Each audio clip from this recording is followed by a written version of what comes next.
So, very good evening to all of you. So, आज हम आपका शुरू करने जा रहे हैं आपका चैप्टर नंबर 5th क्लास 6 की हिस्ट्री की एनसीईआरटी का। और ये चैप्टर है ये बात करता है kingdoms, Kings and early Republic. तो अभी तक जो हमने समझा था वो हमने क्या समझा था कि हमने शुरुआत की है आपकी स्टोन एज से, और स्टोन एज को 3 पार्ट्स में डिवाइड किया गया था, जिसमें था पेलियोलिथिक, मेसोलिथिक एंड न्यूलिथिक। और ये पेलियोलिथिक, मेसोलिथिक एंड न्यूलिथिक का डिवीजन बेसिकली जो टूल्स थे, स्टोन के टूल्स थे, उन्हीं की बेसिस पे किया गया था कि जिस वे में धीरे धीरे करके जो स्टोन के उनके टूल्स थे वो रिफाइन होते चले गए थे, उन्हीं की बेसिस पे स्टोन एज का क्लासिफिकेशन किया गया। इन लेटर फेजेस हमने देखा कि वो कैसे वो जो है जो एक घूमने वाला हंटर और गैदरर्स था वो धीरे धीरे बसना शुरू हो जाता है, और बसते बसते उनकी जो उनका जो कल्चर होता है वो इतना डेवलप हो जाता है कि डेवलप्ड कल्चर को हमने कहा था कि बहुत सारे जो डेवलप्ड कल्चर है जब वो सिंगल अम्ब्रेला में आ जाते हैं तो वो सिविलाइजेशन की शुरुआत होती है, और इसी के में हमने पढ़ा था आपका हड़प्पन सिविलाइजेशन। फिर लेटर फेजेस में हमने बात की कि कुछ जो हम जो हिस्ट्री का क्लासिफिकेशन करते हैं on the basis of the book, और वो जो बुक है वो कौन से है, ऋग्वेद, सामवेद, अथर्ववेद एंड यजुर्वेद। तो जो ऋग्वेद था उसको हम अर्ली वैदिक एरा कहते हैं। अर्ली वैदिक एरा के बाद जो भी सारी चीजें हैं वो हम लेटर वैदिक कहते हैं, जिसमें कि बाकी के आपके 3 वेद आते हैं, अथर्ववेद, सामवेद और यजुर्वेद। बेसिकली जो सामवेद है वो म्यूजिक की बात करता है। तो वैदिक जो एरा है उसको हमने क्लासिफाई करके क्या किया था, पहले से हमने मतलब प्रीवियस लेक्चर्स में हमने पढ़ रखा है। और अब क्योंकि हिस्ट्री है जो क्रोनोलॉजी ऑफ द पास्ट यानी डेट्स की बेसिस पे क्लासिफिकेशन किया जाता है, तो अभी जो भी चीजें हम पढ़ रहे हैं वो बिफोर क्राइस्ट की चीजें पढ़े, यानी क्राइस्ट के बर्थ के पहले की चीजें पढ़ रहे हैं। इसलिए अभी तक की जो आज का भी जो क्लास है वो बेसिकली बीसी का क्लास ही है, बिफोर क्राइस्ट एरा में ही अभी हम चल रहे हैं। अभी हम बिफोर क्राइस्ट एरा में ही मूव कर रहे हैं। अब वैदिक एरा में हमने क्या समझा था कि वैदिक एरा में जो कुछ इंडिविजुअल्स रहते थे, इंडिविजुअल जो एक पर्टिकुलर कल्चर को फॉलो करने लगे थे, उनको हमने कहा था कि जो इंडिविजुअल्स एक पर्टिकुलर कल्चर को फॉलो कर रहे थे उनको हमने कहा कि कलेक्टिवली वो जन कहलाए जाते थे, जन कहते थे उनको, जन कहते थे। और जो इन जन को रूल करते थे उनको हम कहते थे राजन, राइट। तो अभी तक जो हमने आपका अर्ली वैदिक और लेटर वैदिक में हमने क्या समझा कि जो कुछ लोग क्या करते थे, कुछ डिफरेंट कल्चर जो कलेक्टिवली उन कल्चर्स को हम जन कहते थे, और इन जन को जो रूल करते थे वो राजन थे।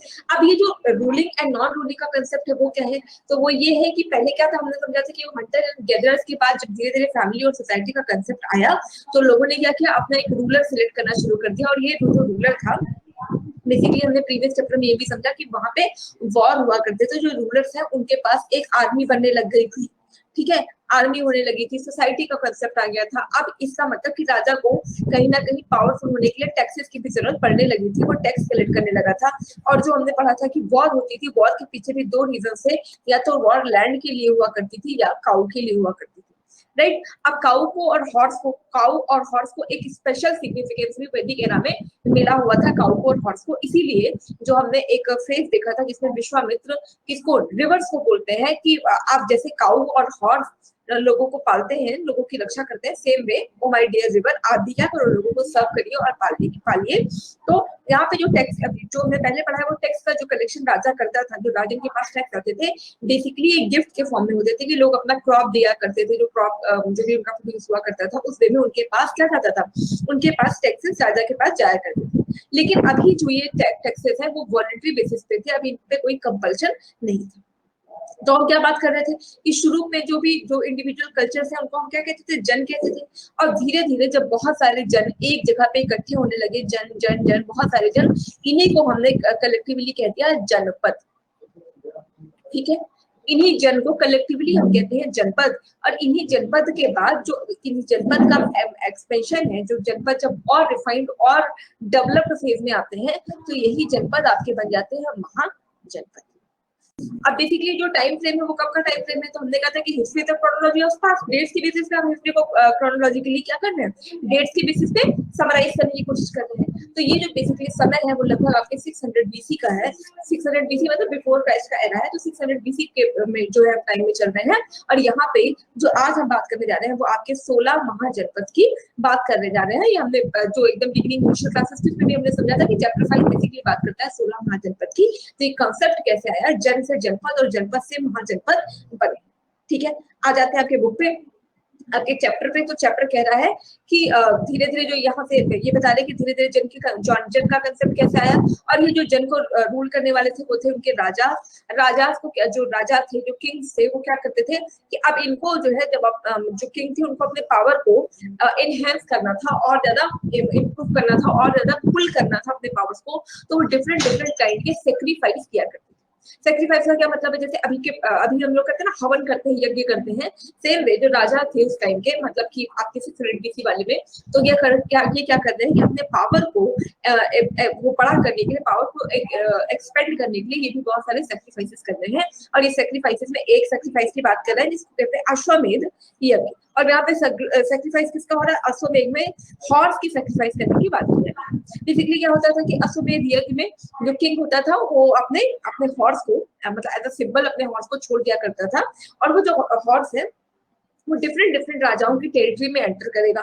टेरिटरी में एंटर करने के बाद अगर सपोज कि कोई किंग उसको कैप्चर कर लेता है, then that king has to मतलब has to fought to the particular king, मतलब दोनों जो किंग्स है उनकी आपस में फाइट होगी, वो दोनों आपस में बैटल होगी एक छोटी सी। अगर जो किंग है उसको अपने हॉर्स को प्रोटेक्ट करके फिर निकालना होगा, तो इस वे में जो आपका जिस किंग ने उसको कैप्चर किया हॉर्स को, उस किंग की पूरी टेरिटरी इस वाले किंग के पास चली जाएगी। सेम में जिस टेरिटरी से वो हॉर्स मूव करेगा, वो सारी टेरिटरी इस पर्टिकुलर किंग के अंडर आती चली जाएगी। ठीक है, तो ये लोग क्या करते थे, डिफरेंट टाइप के सेक्रीफाइस किया करते थे, और ये सेक्रीफाइसेस में ये क्या करते थे, वहां तक की टेरिटरी को धीरे धीरे क्या करते थे, कब्जा करने लगे थे। राइट, तो हमने कल भी समझा था कि लैंड और काउ के लिए ही एक्चुअली बेसिकली जो है इनकी फाइट हुआ करती थी। तो लैंड के लिए, लैंड अपने पावर को और ज्यादा एक्सपेंड करने के लिए, पुल करने के लिए ये बहुत सारे सेक्रीफाइस किया करते थे। अश्वमेध से आपके क्वेश्चंस भी आ सकते हैं। तो अश्वमेध क्या है कि हॉर्स को जो छोड़ता था कि उसी के बारे में जो मतलब एक्चुअली वो जो सेक्रीफाइस है कि बाद में क्या करते थे, फिर उस हॉर्स को जहां से वो पूरी टेरिटरी को कैप्चर करके आ जाता था, तो बाद में क्या करते थे, उसी हॉर्स की को जो है बलि दिया करते थे। उसी जो यज्ञ होता था लास्ट में फिर उस हॉर्स की बलि दे दिया करते थे, और ऐसा हो जाता था कि पूरा टेरिटरी अब इस पर्टिकुलर किंग के अंडर आ गया है।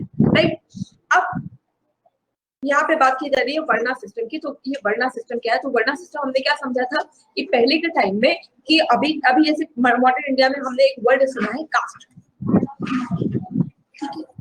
कास्ट एंड वर्ण एंड कास्ट में बेसिकली डिफरेंस क्या होता है कि जो वैदिक एरा में कास्ट की बात थी, जो वर्ण की बात थी, वो बेसिकली था कि वो पर्टिकुलर पर्सन क्या टास्क परफॉर्म करता है। राइट, अगर कोई प्रीस्टली क्लास है, कोई ब्राह्मण है, तो अगर वो ब्राह्मण जो भी मतलब वेद पाठी होंगे उनको हम ब्राह्मण कह देंगे। जो दूसरे लोगों को क्या करेंगे, जो दूसरे लोगों को प्रोटेक्ट करने का काम करेंगे उनको हम क्षत्रिय कह देंगे। जो क्या करेंगे, मर्चेंट्स का काम करेंगे उनको हम वैश्य कह देंगे। जो बाकी लोगों को सर्व करने का काम क्या करेंगे उनको हम क्या कह देंगे, शूद्रा कह देंगे। तो बेसिकली जो इसमें वर्णा में जो डिवीजन होता है वो होता है आपके कि वो पर्टिकुलर पर्सन किस तरीके का वर्क परफॉर्म करता है, उसी के बेसिस पे हम क्या कहते हैं कि ये पर्टिकुलर पर्सन इस वर्ण का है। इसका मतलब ये था कि अगर कोई राजा है उसका बेटा राजा ही बने, या कोई पर्सन ब्राह्मण है उसका बेटा ब्राह्मण ही बने, ये नेसेसरी नहीं था। ये डिपेंड करता था कि उसका पर्टिकुलर का जो बेटा है वो क्या करेगा, उससे उसका जो वर्ण है वो डिसाइड होगा। लेकिन अब धीरे धीरे 600 BC आते आते क्या हो गया कि यहाँ से शुरुआत हो गई आपके कि अगर कोई ब्राह्मण है तो उसका बेटा ब्राह्मण होगा, अगर कोई क्षत्रिय है तो उसका बेटा भी क्षत्रिय होगा, फिर उसका बेटा भी क्षत्रिय होगा। तो कहीं ना कहीं जो वर्णा सिस्टम था, जो बेसिकली बेसिक जो आपका बेस था उसका वो था कि वो क्या टास्क परफॉर्म करेंगे। अभी कहीं ना कहीं बर्थ पे बेस हो गया था कि जिस मतलब जहां पे पर्टिकुलर चाइल्ड का बर्थ हो रहा है, अब ये उसी वर्ण को क्या कर लेगा, अडॉप्ट कर लेगा। तो पहले क्या था कि पहले था कि on the basis of the work the person is performing, तो जो वो वर्क परफॉर्म करता था उसके बेसिस पे वर्णा सिस्टम चलता था। अब क्या हो गया था कि इट बिकेम हेरिडिटरी, कि अब जो भी फादर का जो भी वर्ण होगा वही उसके सन का भी वर्ण होता है, सन या डॉटर का भी वही वर्ण होगा। राइट, अब जो यहाँ पे बात की जाती थी वो क्या थी कि जो प्रीस्ट है, प्रीस्ट जो एक्चुअली उन्होंने डिवाइड किया, the priest divided into 4 groups, जिनको हमने कहा कि वर्णा, जो प्रीस्ट लोग थे उन्होंने ही इस पूरे सोसाइटी को डिवीजन किया, इनको उन्होंने वर्णा कहा। वर्णा में क्या थे, जो दैट वाज ब्राह्मण। ब्राह्मण क्या करते थे कि ये जो है स्टडी करते थे किसकी, वेदों की, और जो है सेक्रीफाइसेस, जो अभी हमने बात की ना अश्वमेध की जो सेक्रीफाइसेस थी, तो ये सारे जो सेक्रीफाइसेस ये परफॉर्म कराने का काम, क्योंकि वेद यही पढ़ रहे थे, तो जो भी सेक्रीफाइसेस होंगे according to the law of Vedas, जो वेदास में दी हुई बातें हैं उन्हीं के बेसिस पे क्या करते थे, सेक्रीफाइस परफॉर्म किए जाते थे। तो ये सब कराने का काम भी जो है ब्राह्मण्स किया करते थे, राइट। अब ये जो लोग ये जो अपना फंक्शन परफॉर्म करेंगे, इसी के लिए इनको रिवॉर्ड या गिफ्ट देने की बात करी गई थी। सेकंड जो था वो था रूलर क्लास। रूलर जो है, जो रूलर मतलब जो दूसरे लोगों को प्रोटेक्ट करेंगे, अपनी मास्टर्स को प्रोटेक्ट करेंगे, वो थे आपके क्षत्रिय। अब ये क्या करते थे, बैटल्स भी करते थे, किस लिए, to protect their people. Last जो आपका थर्ड था वो है वैश्या। ये क्या करते थे, वैश्या में 3 लोग आते थे, एक तो आपके फार्मिंग हर्डर्स और ट्रेडर्स, ठीक है। अब जो सैक्रिफाइसेस देने की बात थी, यज्ञ करने की बात थी, यज्ञ का जो राइट था वो प्रीस्ट में, जो ये प्रीस्ट वाला वर्ग था, जो आपका ब्राह्मण वाला ग्रुप था, उसने सैक्रिफाइसेस का राइट केवल 2 लोगों को दिया था। सैक्रिफाइसेस का राइट केवल 2 लोगों को, एक तो क्षत्रिय ये राइट परफॉर्म कर सकते थे, और दूसरा आपके वैश्य भी क्या कर सकते थे, वैश्य भी ये जो सैक्रिफाइसेस है वो परफॉर्म कर सकते थे। बट अकॉर्डिंग टू द ब्राह्मण, आपके जो शूद्रास हैं, शूद्रास ये इस तरीके के जो सैक्रिफाइसेस है वो परफॉर्म नहीं कर सकते। अब अगर शूद्रास इस तरह की चीजें परफॉर्म नहीं कर सकते हैं, तो धीरे धीरे समाज में किस चीज की शुरुआत हुई, सोसाइटी में शुरुआत होगी अनटचेबिलिटी। जो अभी तक हमने पढ़ा था वैदिक एरा में, अनटचेबिलिटी जैसी चीजें नहीं थी, क्योंकि जो भी चीजें बेस्ड थी वो अकॉर्डिंग टू द टास्क, कि जो पर्सन जो टास्क करेगा वो वही उसी के बेसिस उसका वर्ड डिसाइड होगा। लेकिन यहाँ पे क्या है कि वो हेरिडिटरी बन गया। हेरिडिटरी बनने के बाद क्या है कि ब्राह्मण्स ने बताया कि सैक्रिफाइस का राइट केवल 2 लोगों को है, एक तो क्षत्रिय को जो कि प्रोटेक्टर्स है, दूसरे आपके वैश्य को, और शूद्रास को सेक्रीफाइस का राइट उन्होंने ले लिया। शूद्रास के पास अब सेक्रीफाइस करने का कोई भी राइट नहीं था। अब शूद्रास के पास सेक्रीफाइस का राइट नहीं था, तो इसी से शुरुआत हो गई आपके अनटचेबिलिटी की। यानी कि जो अनटचेबिलिटी का कॉन्सेप्ट जो हमने अभी आप पढ़ते हो ना पॉलिटी में, आर्टिकल 17 जो आपके अनटचेबिलिटी की बात करता है, तो अनटचेबिलिटी की देखिए शुरुआत आपके 600 BC से ही इंडिया में हो चुकी है, राइट। अब आगे बात करते हैं आपके जनपदास की। जनपद क्या है, तो हमने शुरू में ही आपको बताया कि डिफरेंट जन के जो डिफरेंट जन है, जो डिफरेंट कल्चर्स को करते थे, उन्हीं को कलेक्टिवली वो जन बन गए आपके जनपद, ठीक है। और ये जनपद को रूल करने वाले कौन थे, वो जनपद को रूल करने वाले थे आपके राजा, राइट। अब ये जो जनपद है, इनके बारे में पता कहाँ से चला है, तो आर्कियोलॉजिकल जो आर्कियोलॉजिस्ट हैं उन्होंने कई जगह पे क्या किया, एग्जीक्यूशन किया, एक्सुवेट करके ये बताया है। जैसे कहाँ कहाँ पुराना किला है, दिल्ली में, हस्तिनापुर मेरठ में, अंतरंजी खेड़ा ये इटावा में है, इटा या उत्तर प्रदेश में है। तो इन सारी चीजों को देखिए, जैसे आपसे कुछ हट मिले हैं, ठीक है। या ये भी पता चला कि ये लोग अपने जो है केटल्स रखा करते थे, या ये लोग जो है डिफरेंट टाइप की जो क्रॉप्स को ग्रू किया करते थे, जिसमें राइट, व्हीट, बार्ले, पल्सेस, ये सारी चीजें हैं। तो ये कहीं ना कहीं बता रहा है कि कई सारे जन मिले हैं, और इन्हीं जन का जो कलेक्टिव फॉर्म होता है, जिसको हम कहते हैं कि जन का ही कलेक्टिव फॉर्म आपका जनपद बनता है, राइट। तो इन जनपदों के बारे में हमें आर्कियोलॉजिस्ट ने यही चार सारी चीजें बताई। अब जो हम वैदिक एरा में बात करते हैं, तो वैदिक एरा में हमने ये बात की थी कि जब वैदिक एरा में मानव जो ह्यूमन बीइंग है वो बसना शुरू हो जाता है, प्रोड्यूस करना शुरू कर देता है, तो प्रोड्यूस को अब जैसे ज्यादा जो प्रोडक्शन होगा, तो क्या करेंगे, अपने प्रोड्यूस को स्टोर करने की कोशिश करेंगे। स्टोर करने लगे तो वहां पे पॉट की शुरुआत हुई, और पहले हमने पढ़ा कि जो पॉट्स है वो कैसे बने, तो ब्लैक एंड रेड वेयर, जो शुरू के आपके पॉट्स बने हैं वो ब्लैक एंड रेड वेयर पे बने थे। लेकिन 600 BC आते आते जो ब्लैक एंड रेड वेयर है वो कहीं ना कहीं ग्रे वेयर में ट्रांसफॉर्म हो गया, कि अभी जो इनका जो जिसमें वो स्टोर करते थे अपने प्रोड्यूस, उसको कहते थे ग्रे वेयर। अब ये क्या है कि थोड़ा सा स्मूथ सरफेस हो गया, मतलब रिफाइन होता चला गया, स्मूथ सरफेस है इसका। और ये मतलब कि ये सारी चीजें स्पेशल पर्पस पे, ये सारी चीजें यहाँ पे अपने फूड्स को सर्व करने के लिए, डिफरेंट काइंड ऑफ फूड्स को सर्व करने के लिए, या फूड को स्टोर करने के लिए। अब जो आपका black and red printed ware था, वो अब हटके कहीं ना कहीं ग्रे वेयर पे ये लोग शिफ्ट कर जाते हैं, ठीक है। ये हो गया आपके जनपद का कॉन्सेप्ट। अब बात करते हैं आपके महाजनपदास की।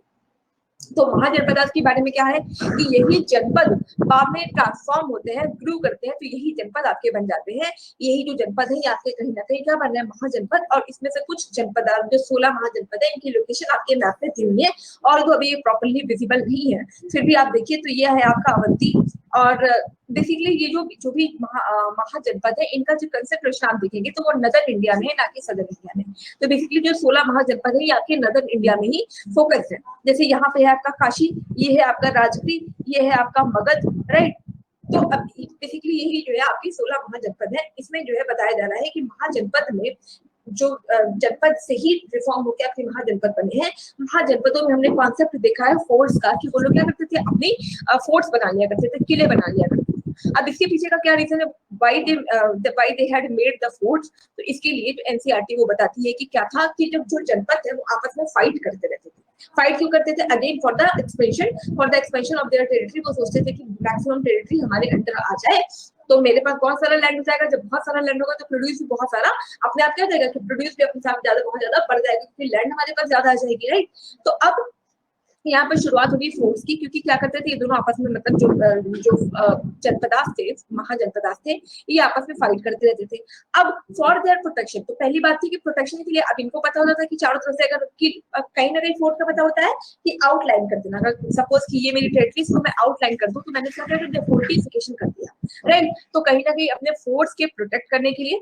और उसके बाद दूसरा चीज था कि इनको ये दिखाना होता था जितने अच्छे फोर्ट होते, कहते हैं जैसे अकबर का किला आप देखिए, शाहजहां का किला, तो फोर्ट कहीं ना कहीं किंग को ग्लोरीफाई भी करता है, ठीक। तो यहाँ पे क्या हो रहा है कि ये लोग जो फोर्ट बना रहे हैं ये दिखाने की कोशिश कर रहे हैं कि see how rich and powerful the kings are, कि जो किंग्स हैं और जो मतलब कितने पावरफुल हैं और कितने जो है रिच हैं, उसका भी पता इनके फोर्ट्स देके चलता है। उसके बाद वो इंप्रेसिव वॉल बनाया करते थे, लार्ज वॉल, टॉल वॉल्स बनाया करते थे, मतलब सिटीज के चारों तरफ, जिससे ये पता चलता था कि the king is very very powerful, right.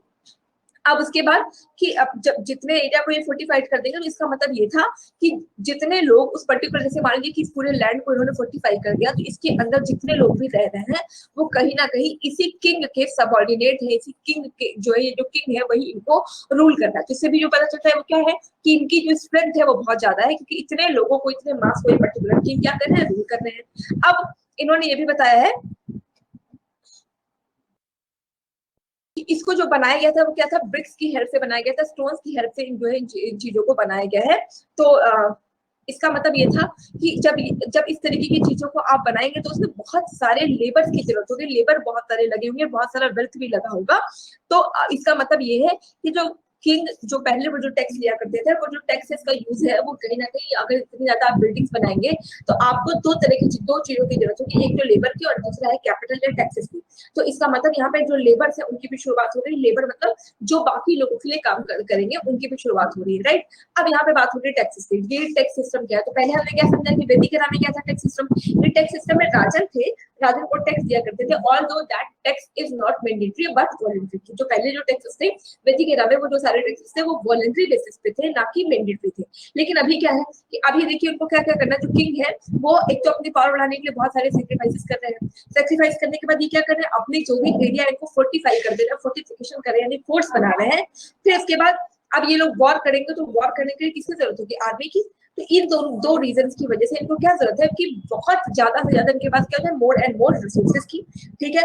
अब मोर एंड मोर रिसोर्सेज की जरूरत होगी, तो कहीं ना कहीं जो वॉलंटरी टैक्स है, अगर टैक्स वॉलंटरी होगा तो शायद जो रिसोर्स क्रंच है वो हमेशा किंग पे बना रहेगा। इससे जो वॉलंटरी टैक्स है वो अब बन जाएगा मैंडेटरी टैक्स, ठीक। तो अब ये क्या हो जाएगा, मैंडेटरी टैक्स लेंगे because of to maintain the army and to build the force, right. तो इन दो चीजों के लिए क्या करेंगे, मैक्सिमम जो है टैक्स कलेक्ट करने की कोशिश करेंगे, तो जो वॉलंटरी टैक्स है अब वो मैंडेटरी टैक्स बन जाएगा, राइट। अब बता रहे हैं चेंजेस इन एग्रीकल्चर में जो चेंजेस है, जैसे कि पहले हमने क्या देखा कि पहले तो वो भाई हंटर्स और हल्टर्स थे, उसके बाद उन्होंने फार्मिंग की शुरुआत की। अब ये फार्मिंग देखिए तो आप कहीं ना कहीं चेंज देखने को मिल रहा है।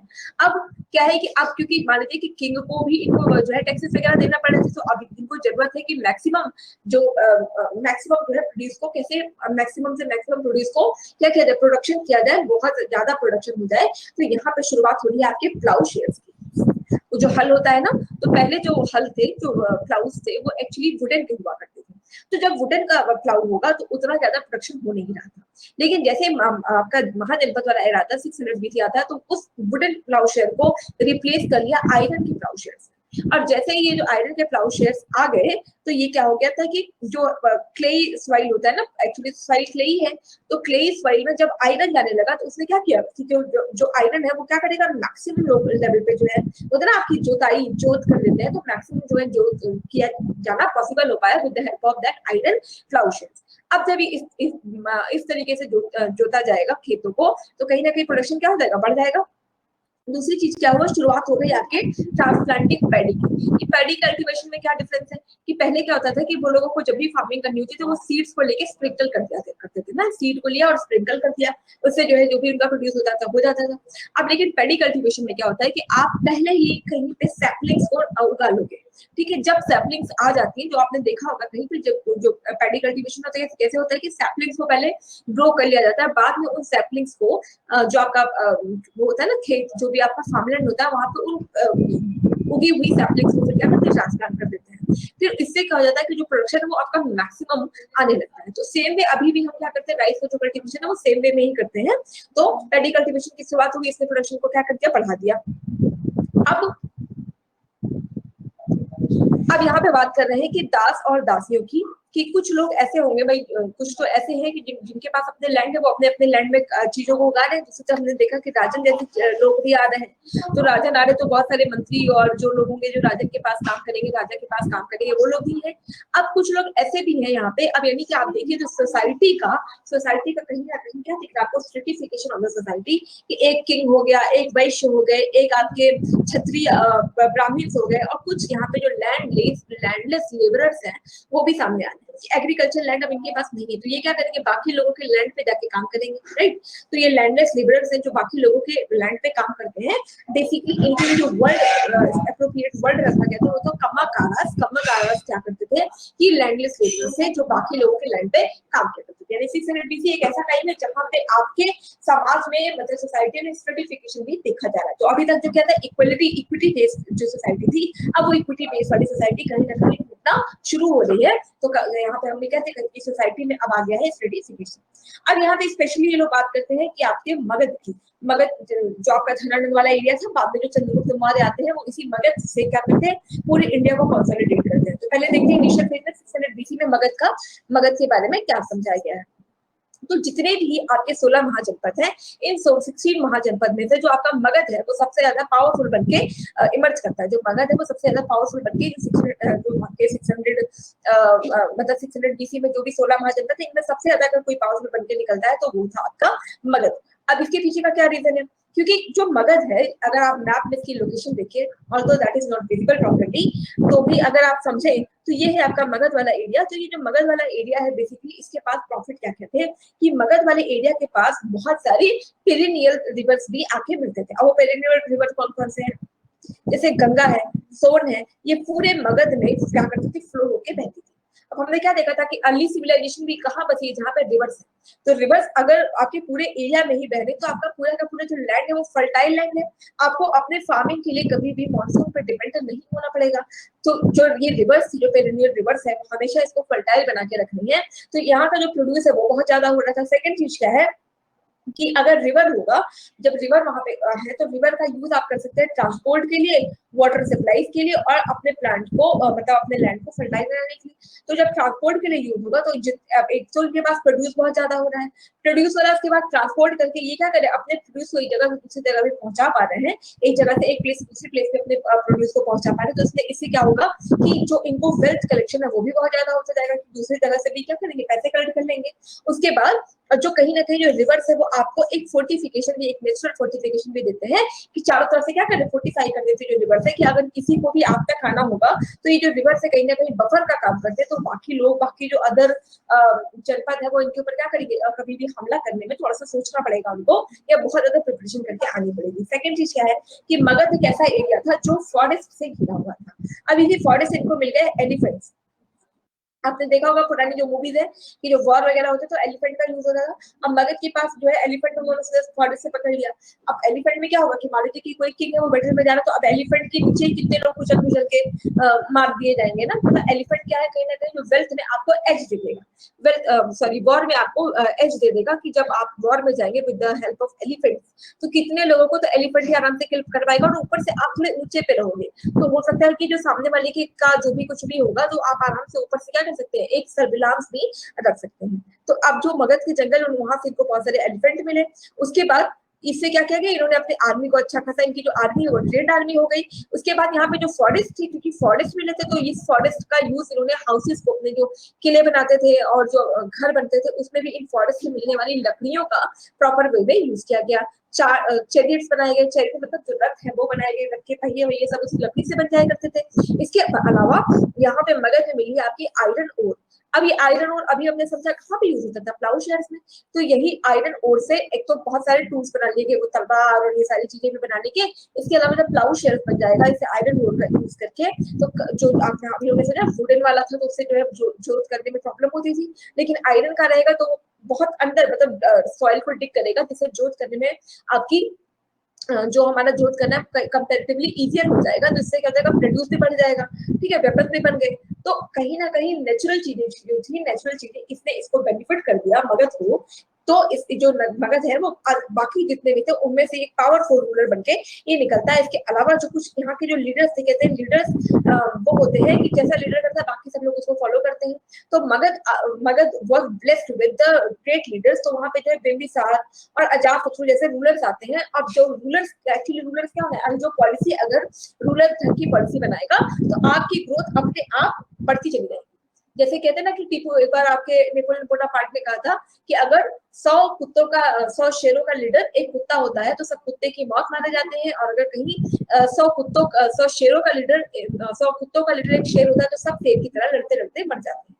तो सेम वे अगर लीडर अपने आप में ग्रेट होगा तो अपने आप जो पूरे एरिया का जो डेवलपमेंट है वो अपने आप बढ़ जाएगा। तो Magadh was blessed with great leaders like Bimbisara and Ajatashatru, जिन्होंने कहीं ना कहीं मगध के डेवलपमेंट में भी बहुत क्रूशियल रोल प्ले किया है। बाद में महापद्मानंद जैसा इंपॉर्टेंट रूलर आता है। अब इसने क्या किया कि महापद्मानंद ने अपने जो एक्सपेंशन है वो आपका कहीं ना कहीं नॉर्थ वेस्ट पार्ट में और ज्यादा बढ़ा दिया। पहले जो है मगध की जो कैपिटल है वो राजगीर थी, तो बाद में फिर इसने राजगीर से अपने जो कैपिटल उसको शिफ्ट कर लिया। दूसरा जो इम्पोर्टेंट महाजनपद है वो है आपका वज्जी। तो पहला है आपका मगध और दूसरा है वज्जी। वज्जी क्या है, वज्जी की जो कैपिटल है वो है थी आपकी वैशाली, ये भी बिहार में ही है। और इसमें क्या है कि इनका जो बेसिकली वज्जी जाना जाता है वो डिफरेंट फॉर्म ऑफ गवर्नमेंट के लिए जाना जाता है। बेसिकली जो इनका गवर्नेंस का जो पार्ट है वो इतना इतना हिट रहा है, इतना बेस्ट तरीके से उन्होंने किया हुआ है कि वो आज के टाइम पे भी अपनी रिलेवेंस रखता है। ठीक है, तो बेसिकली हम उसको क्यों जानते हैं, वो तो सारे नेशनल रीजन हमने देख लिया। इसके अलावा जो वज्जी है, वज्जी को हम जानते हैं कि क्यों, कि इनका जो स्पेशल या डिफरेंट काइंड ऑफ गवर्नमेंट है उसके लिए जानते हैं। इसमें क्या होता है कि डिफरेंट डिफरेंट यहाँ पे होते थे जो है संघ। संघ मतलब कि कई सारे संघ थे, जैसे कि एक पर्टिकुलर जैसे एक ही पर्टिकुलर कल्चर को नहीं बल्कि डिफरेंट डिफरेंट कल्चर के लोग यहाँ पे रहते थे, और डिफरेंट डिफरेंट कल्चर को जैसे हमने पहले कहा था जन, यहाँ पे हो गया था वो संघ। ठीक है, अब इसका मतलब ये होगा जब डिफरेंट डिफरेंट जैसे कि बहुत सारे यहाँ पे संघ है, जिसका मतलब हर संघ का अपना एक रूलर होगा। तो यहाँ पे एक नहीं मल्टीपल रूलर्स होते थे। ठीक है, इवन कभी कभी तो एनसीईआरटी आपको बता रही कि थाउजेंड्स ऑफ जो है रूलर एक साथ रहते थे और सबको रूल करने की कोशिश करते थे। राइट, और सबको हम मतलब हर रूलर को हम जो है राजा कहते थे। ठीक है, जितने भी मतलब वज्जी संघ में क्या है कि बहुत सारे डिफरेंट डिफरेंट जो है संघ है, उन संघ के अपने डिफरेंट डिफरेंट राजा हैं, और वो सारे राजा एक साथ मिलकर रूल किया करते थे। अब क्या है कि जो भी रिचुअल्स है वो भी सब एक साथ मिलकर परफॉर्म किया करते थे। They also met in assemblies. जब भी उनको कोई मतलब कुछ भी डिसीजन लेना होता था तो वो एक असेंबली फॉर्म की जाती थी। जैसे अभी संसद भवन है ना, तो सेम वे असेंबली फॉर्म होती है जिसमें सारे जो जितने भी अलग अलग संघों के राजा है वो एक साथ बैठते थे, और उसके बाद यहाँ पे जो है डिस्कशन होती थी। जैसे आज के टाइम में संसद में कोई भी रूल बनाना होता है तो क्या करते हैं, आपस में डिस्कशन करते हैं, डिबेट करते हैं, उसके बाद ये सोचते हैं कि भाई ये पर्टिकुलर चीज होनी चाहिए या नहीं होनी चाहिए। इवन अगर किसी पे इनको अटैक भी करना होता था, कुछ भी करना होता था, तो क्या होता था कि जब ये अटैक भी करना था तो कहीं भी बैटल करनी होती थी, उसमें भी लोग एक साथ बैठेंगे, डिसीजन भी आ जाएगा, डिबेट किया जाएगा, डिबेट होगी कि भाई ऐसा होना चाहिए नहीं होना चाहिए, फिर प्रॉपर वे में सबकी राय को, उसमें जो मेजोरिटी की राय है उसी को माना जाता था। तो यानी कहीं ना कहीं जो वज्जी है वो डेमोक्रेसी की बात करता है। Democracy, democratic rules, democratic values हम वज्जियों के जो वज्जीज है उनके गवर्नेंस में हम देख सकते हैं। अब इसमें स्पेशल चीज है वो क्या है कि विमेन, दास और कम्माकार यानी लैंडलेस लेबरर्स वो कभी भी इन असेंबलीज का पार्ट नहीं होते। राइट, तो ये इंपॉर्टेंट लाइन बन जाएगी आपके क्वेश्चन के लिए कि विमेन, दास और कम्माकारा इसके आपके असेंबली के पार्ट नहीं हो सकते। ठीक है, बोथ जो आपके बात में क्या है, बुद्धा और महावीर है, जो अगला चैप्टर आपका बुद्ध एंड महावीर पे बेस्ड है। तो बुद्धा एंड महावीर में दोनों नहीं, मतलब दोनों में एक डिफरेंट डिफरेंट गण और संघ से ही बिलोंग करते थे। राइट, तो अब इनके बारे में जो है हम नेक्स्ट चैप्टर पढ़ेंगे। वो आपका अगला चैप्टर बेसिकली बात करता है बुद्ध और महावीर। तो बेसिकली आज हमने क्या किया था, आज हमने बात की आपके 600 BC की कि कैसे वैदिक एरा के बाद जो नए नए जन थे, जन से जनपद हुए और जनपद से कैसे महाजनपद हुए, ये हमने आज के चैप्टर में समझ लिया। तो आज की क्लास हम यही रोकते हैं और कल हम बात करेंगे आपके बुद्ध और जैन जो रिलीजन का जो इमरजेंस हुआ है इंडिया में वो कैसे हुआ है, और क्या ऐसी चीजें थी जिसने हिंदू धर्म में ऐसा स्पेस दिया कि जो दो नए रिलीजन है वो इंडिया में जिनका बर्थ हो पाया, राइट। तो कल हम बात करेंगे आपके बुद्ध एंड जैनास की। तो आज के चैप्टर बस यहीं तक। Thank you so much for this.